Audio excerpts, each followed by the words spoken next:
Magandang araw mga bata! Kamusta na kayo? Ako si Kuya RJ, ang makakasama ninyo sa inyong Icebreaker! Handa na ba kayo sa Icebreaker natin? Kung handa na kayo, atin ang umpisahan. Ano nga po ba ang gagawin namin sa Icebreaker? Ang gagawin natin sa Icebreaker na ito ay ibibigay natin ang Tagalog ng mga sumusunod na salita. Handa na ba kayong ibigay ang mga Tagalog ng mga sumusunod na salita? Bibigyan ko kayo ng halimbawa Una, onion. Ano nga ba ang Tagalog ng onion? Ito ay sibuyas. Ganun lamang ang ating gagawin para maibigay natin ang Tagalog ng mga sumusunod na salita. Kaya kung handa na kayo, umpisahan na natin. Alam ko na marami na sa inyo ang gustong magbigay ng Tagalog na salita sa mga salitang Ingles na ibibigay ko. Ang unang salita ay body. Ano ang Tagalog ng body? Ito ay katawan. Ang Tagalog ng body ay katawan. Pangalawa, ano naman ang Tagalog ng life? Ang Tagalog ng life ay buhay. Ang pangatlo naman, ano ang Tagalog ng time? Tik-tak, tik-tak, ano ang Tagalog ng time? Ang Tagalog nito ay oras. Pang-apat, ano naman ang Tagalog ng talent? Ang Tagalog ng talent ay talento o kahusayan natin sa isang bagay. At ang panglima, ano naman ang Tagalog ng treasure? Ayan, sino kaya ang mahilig sa treasure? Ano ang Tagalog nito? Ang Tagalog nito ay kayamanan. Napakahusay naman mga bata at nahulaan natin lahat ng Tagalog ng mga salitang Ingles na aking ibinigay. Ngayon naman, ano kaya ang kinalaman ng mga salitang ito sa ating pag-aaralan sa umagang ito? Handa na ba kayong makinig o maunawaan kung ano ang kinalaman nito? Kung handa na kayo, makinig ng maigi sa inyong tagapagturo upang maunawaan natin at maintindihan ang kwentong ating pag-aaralan sa umagang ito. Hanggang sa muli! Let us pray, kids. Tingin niyo po ang ating mga ulo, hawakan ang dalawang kamay at ipikit ang mata. Panginoon, maraming salamat po sa bagong umaga na binigay niyo po sa bawat isa po sa amin. Dalangin ko na pakaingatan niyo po kami sa lahat ng aming gagawin sa araw na ito. Turuan niyo din po kaming mag-focus at makinig ng maayos upang lahat ng ituturo po sa amin ay manatili sa puso po namin. Gabayan niyo po kami sa lahat ng aming kailangan pang gawin. Maraming salamat po sa lahat ng pagpoproteksyon mo at pagpapala sa bawat isa po sa amin. Ito po yung dalangin namin sa pangalan ni Jesus. Amen. Tara kids, worship na tayo sa Lord!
Hello mga kids! Kamusta kayong lahat? At sa lahat-lahat ng mga nanonood ng Shepherd's Kids Identity, ako nga pala si Ate Marcy, ang makakasama niyo ngayon sa ating lesson for today. So, last week, tinuruan tayo na palaguin ang mga kakayahan na ibinigay sa atin ng Diyos. At ngayon naman, ang ating pag-aaralan ay tungkol sa mga pinagkatiwala sa atin ng Panginoon. Ayan. So mga kids, excited na ba kayo sa sa ating topic for today? So, ngayon makinig tayo sa ating kwento na tungkol sa Lucas chapter 12 verse 16 to 21. Pagkatapos isinilaysay ni Jesus ang isang talinghaga, isang mayaman ang umani ng sagana sa kanyang bukirin. Kaya't nasabi niya sa sarili, "Ano ang gagawin ko ngayon? Wala na akong paglalagyan ng aking mga ani. Alam ko na, ipagigiba ko ang aking mga kamalig at magpapatayo ako ng mas malalaki. Doon ko ilalagay ang aking ani at ibang ari-arian. Pagkatapos ay sasabihin ko sa aking sarili, marami ka nang naipon para sa mahabang panahon. Kaya't magpahinga ka na lamang, kumain, uminom, at magpasarap sa buhay." Ngunit sinabi sa kanya ng Diyos, "Hangal, sa gabi ring ito, babawian ka ng buhay.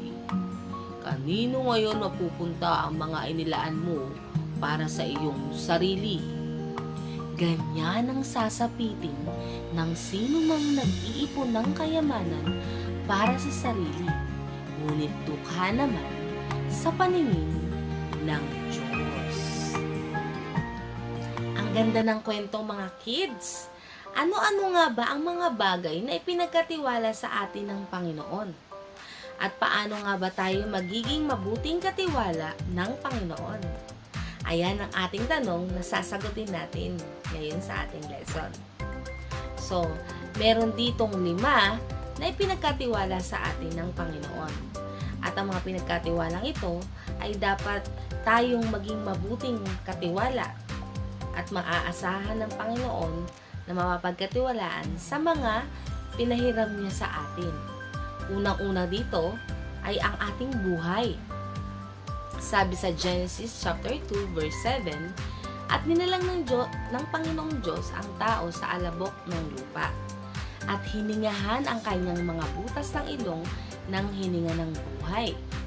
At ang tao ay naging kaluluwang may buhay." So, ang buhay natin ay nanggaling sa Panginoon. So, kaya dapat lang na magamit natin ito para tayo ay makapaglingkod sa Panginoon. Tandaan mga kids, tayo ay binigyan lamang ng isang beses na mabuhay sa mundong ito.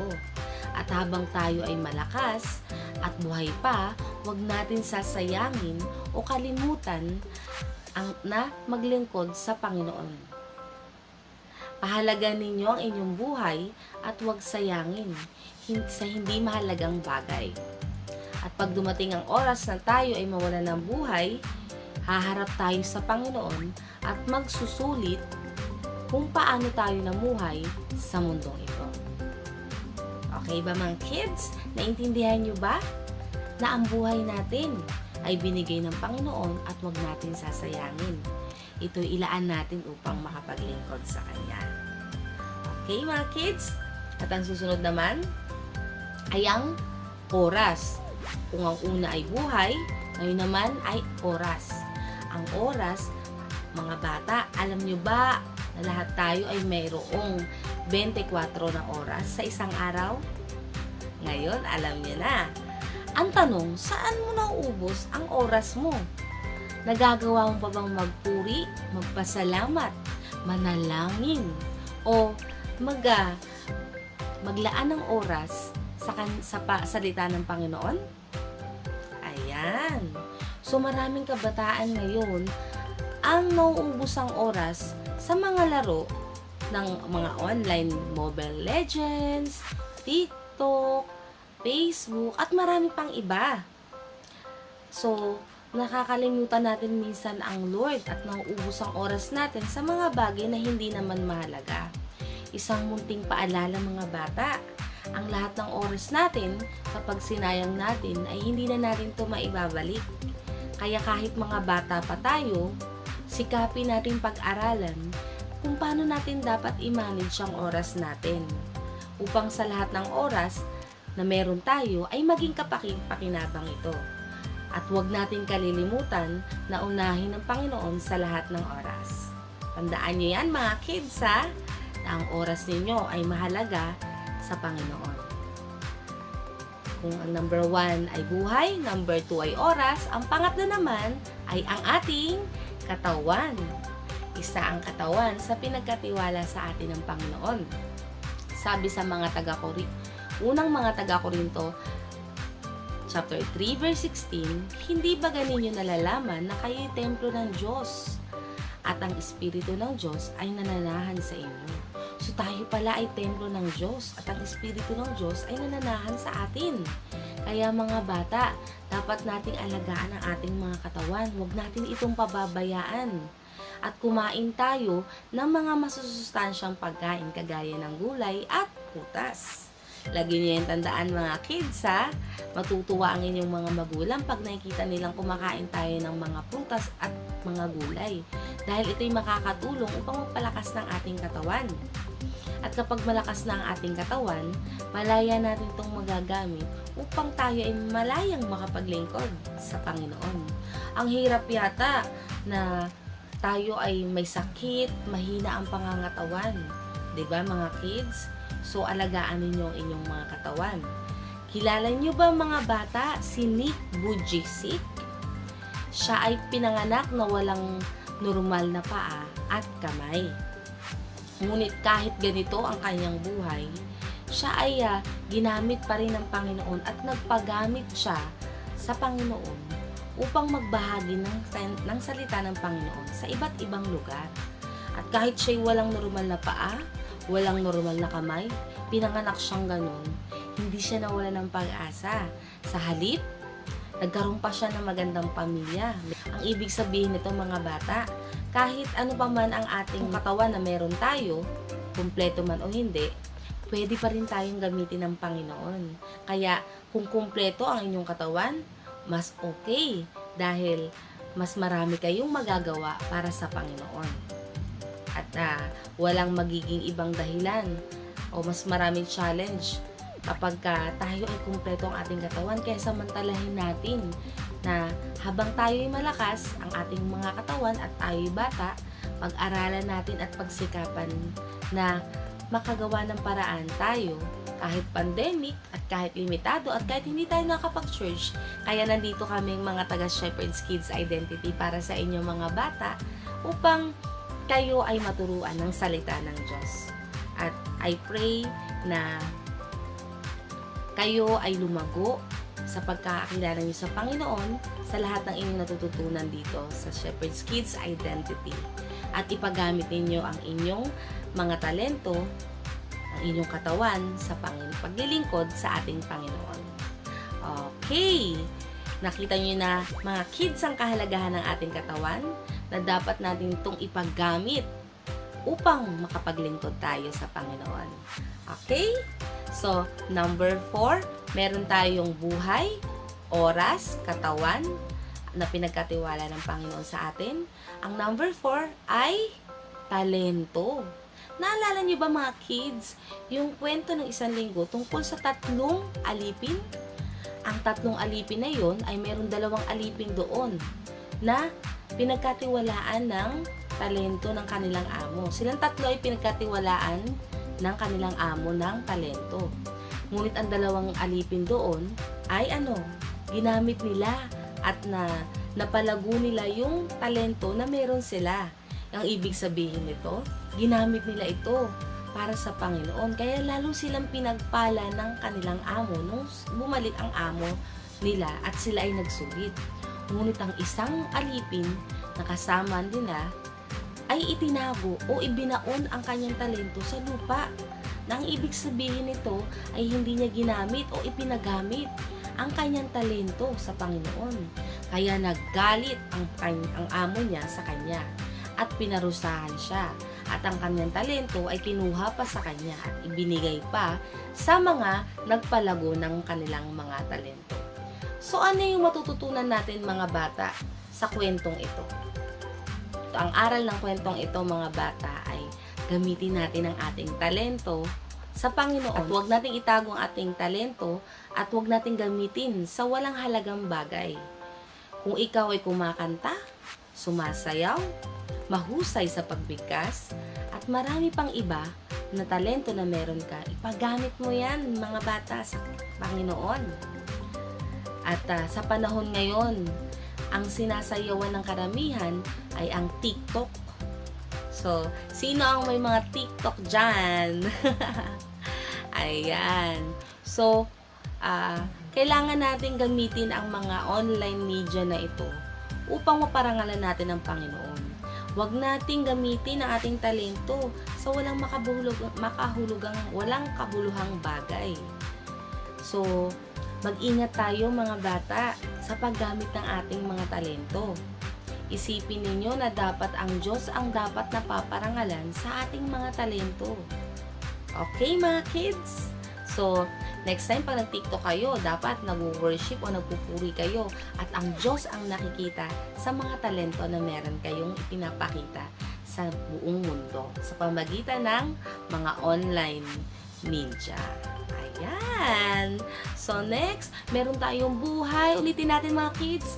Oras, katawan, buhay, oras, katawan, ano pa ba yung isa? Talento. Ang panglima naman ay kayamanan. So, kanina yung storytelling natin is about dun sa taong nag-store ng kanyang kamalig sa isang mas malaki pang kamalig. At inisip niya na kapag maya itong kayamanan, itong kamalaking kamalig niya ay makaka-enough na para buhayin siya sa marami pang panahon. Kaya ang gagawin niya, dahil marami na siyang kayamanan, marami na siyang malaki na ang kanyang kamalig, kakain na lang siya, matutulog na lang siya at magpapasarap sa buhay. Pero hindi niya alam ano nangyari sa kanya. Mamamatay siya sa oras din iyon. So, sayang lang ang kanyang kayamanan na hindi niya ginamit sa Panginoon at sinarili niya lamang.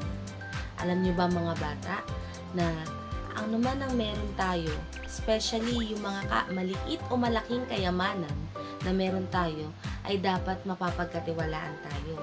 Dapat tayo mapapagkatiwalaan sa maliit para tayo pagkatiwalaan din sa malaki.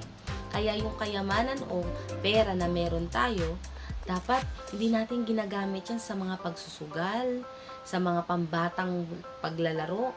Diba? May mga ginagamit tayong stars, ba yun? Sinesend nyo na stars sa mga laro na kung saan-saan. Nag-i-spend tayo ng pera dyan. Mga kids, huwag yung sasayangin yung pera ninyo o yung anumang meron kayong mahalagang kayamanan para lang sa mga walang kahulugang bagay. Lagi yung tandaan, mga kids, na binibigyan tayo ng Lord ng kayamanan para sa ating kapakanan. Huwag nating gamitin ito sa mga mali o pagsusugal o sa maling paraan. Maari natin ding ibahagi ang ating kayamanan o pera sa templo ng Diyos. Isa itong paraan na nagpapakita na ating pagpupuri sa Kanya. Dahil ang lahat ng meron tayo ay galing sa Kanya. Kaya marapat lamang na tayo ay magbalik ng papuri para sa Kanya sa pamagitan ng ating pagbabalik ng ating pagbibigay sa templo ng Diyos o sa church. Sabi nga sa Biblia na mas mabuti na tayo ay nagbibigay kaysa sa tayo ay tumatanggap. Ayan mga kids! Ang dami yung natutunan for today. So, mga kids, ngayon natutunan ninyo kung paano dapat tayo magiging mabuting katiwala ng Panginoon. So, lagi niyong tatandaan mga kids, ang mga bagay na itinuro sa atin ng Panginoon. Meron akong iiwanan na mahalagang mga verses sa Biblia na lagi niyong dapat tandaan. Ang una, ito ay pinamagatang be a living sacrifice. Maging Romans chapter 12 verse 1, Sabi dito, kaya nga mga kapatid, alang-alang sa masaganang habag ng Diyos sa atin, ako'y nakikiusap na ialay ninyo ang inyong sarili bilang isang handog na buhay, banal at kalugod-lugod sa Diyos. Ito ang karapat-dapat na pagsamba. So ayan, dapat mga kids, na ano man ang meron tayo, ialay natin yan sa Panginoon bilang handog na buhay at kalugod-lugod at karapat-dapat sa Panginoon. So mga kids, ang next naman natin ay ang Romans 12 chapter 2. Sabi dito, huwag kayong makiayon sa takbo ng mundong ito. Mag-iba kayo sa pamamagitan ng pagbabago ng inyong pag-iisip upang maunawaan nyo ang kalooban ng Diyos. Kung ano ang mabuti, kalugod-lugod, at ganap na kalooban niya. So, wag daw tayo makikiayon sa mundong ito. Sa takbo ng mundong ito. Huwag tayo makikiuso, lalo na makikiuso ng basta-basta, lalo na kung hindi naman ito mapaparangalan ang Panginoon. Tama ba mga kids? So, tandaan, kung nais natin maging mabuti tayong katiwala, ang lahat ng meron tayo ay we need to give our hearts to Jesus. So, importante sa Panginoon ang ating puso dahil nakikita niya ang ating puso kapag tayo ay naglilingkod sa Kanya. Kapag ang ating puso ay buong pusong naglilingkod at nagnanais na maglingkod sa Panginoon, nalulugod at nagiging masaya ang Panginoon sa buhay natin. So, ang tanong dito mga kids, ano uli yung 5 bagay na ipinagkatiwala ng Panginoon sa atin? Natatandaan niyo pa ba? So, isa-isahin natin. Number 1, buhay, oras, katawan, talento, at kayamanan. Ang 5 yan, mga kids, ay pinagkatiwala sa atin ng Panginoon dahil naniniwala ang Panginoon na tayo ay mabuting katiwala niya. Maraming salamat mga kids sa lahat ng mga nanood ngayon at nakinig ng maigi sa ating lesson for today. I pray na lahat ng natutunan nyo sa araw na ito ay maisabuhay at makita sa buhay ninyo araw-araw. At lagi nyo ipakita ito sa inyong nanay at tatay kung saan man kayo naroon. Mga kids, alam nyo ba na ang Panginoon ay umaasa at naniniwala siya na kayo ang pag-asa ng ating bayan? Tama ba, mga kids? Kaya ang mga bagay na ito, tinuturuan tayo ng Panginoon na mapagpapagkatiwalaan dapat tayo ng mga bagay na pinagkatiwala niya sa atin. Nalangin tayo mga kids, ating iyukong mga ulo, ipikit ang mata at hawakan ang 2 kamay. Panginoon, maraming salamat po sa umagang ito na binigay niyo po sa bawat isa po sa amin. Napakarami na naman po naming natutunan. Dalangin po namin, patuloy niyo po kaming turuan kung paano ingatan yung lahat ng pinagkatiwala niyo po sa amin. Yung buhay po namin, yung talento, at lahat po ng mayroon po kami. Dalangin po namin na tulungan niyo po kaming maingatan ito at magamit para sa inyong kaluwalhatian. Salamat Ama sa lahat ng pagpapala mo at pag-iingat sa bawat isa. Dalangin ko po na patuloy niyo pong proteksyonan at ilayo kami sa gawa ng kaaway. Salamat po sa umagang ito. Sa iyo po namin binabalik lahat ng pinaka mataas na papuri at pagsamba sa pangalan ni Jesus. Amen. So, salamat mga kids and bye!